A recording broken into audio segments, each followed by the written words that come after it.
video, I will show you how to leave a channel on Instagram. Let me show you how. Open up your Instagram app. Go ahead and click on here to proceed. Then I'm going to use this channel as an example. And the next thing you want to do is to go ahead and simply click on the channel name.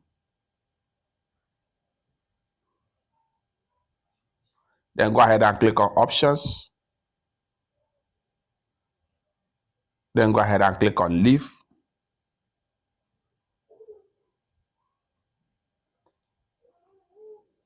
Leave channel. You won't get messages from this channel unless you rejoin. You can move notification instead to remain a member. Go ahead and click on leave. And you are done. It's that simple. For more useful tutorial tips and tricks like this, consider to subscribe.